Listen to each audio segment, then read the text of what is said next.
Sa kadugay na nakuwala na experience ang adventure, ang kakapoy sa pag-climbing, ang singot nga makuha nimo sa pag-adventure, tungod lagi sa kabisi nato sa atong trabaho, mao tong karon lingi na kayo ta.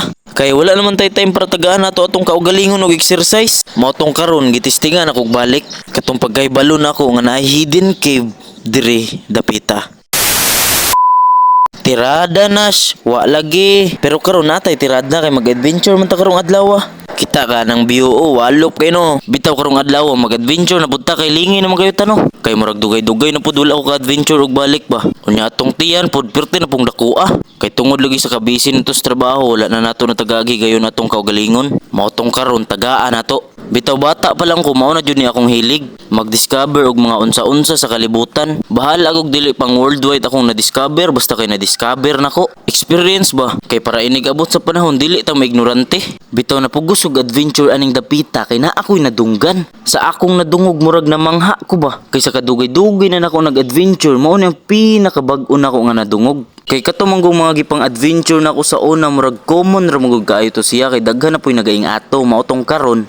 Unique ni siya para sa kuha akong pagkabuhaton karon. Kay akong nadunggan naa daw hidden cave diri sa Samal. Nga naa daw mystery story sa unang panahon. Motong ako gusto mo ko maka-experience og ingana so akong giadto. Tapos ana sa kong kaila medyo layo-layo jud daw to. Moagi pa kaglasang, kabagnutan, sapa ug pangpang. Moto akong partner gibili na lang sa nako dito sa balay kay medyo risky jud imong buhaton karon. Kay basi na ami masugat-an ingana. Amping na lang jud tadaan diring dapita kay gikapoy na ko ani. Mautong nintukod na lang ko sa kahoy. Kay grabe among giagian patungas.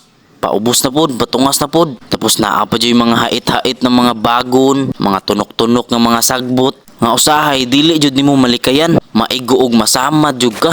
Pero kana tanan kakapoy na kog kahago na wala na katong naabot na mi sa area. Kay grabe akong pag-expect kay dako ang iyang bangag. So nangutan ako sa akong kaugalingon mao na ni among giadto, murag dili man worth it pero abi manggod nako mao na to siya. Gamay iyang bangag pero sa sulod hastang dakoa. Dili gud kayo as in dako pero dako na jud siya para sa kuha. So ana pa sa kong kauban nga si tatay, mao daw ning ginapuy-an sa mga sinaunang tao diri sa ato ang lugar. Pero wala na ko nagdugay sa sulod. Ning gawas na medayon kay wala ta kabalo unsay naa sa sulod. Sa mga nag-ingon, unsa man imong makuha kung adtuon nimo na. Mao nang mga pangutana sa mga wala kabalo og nature therapy. Wala ko'y makuha pero naa ko'y mahil ug naa ko'y mga dagdag na hibal-an.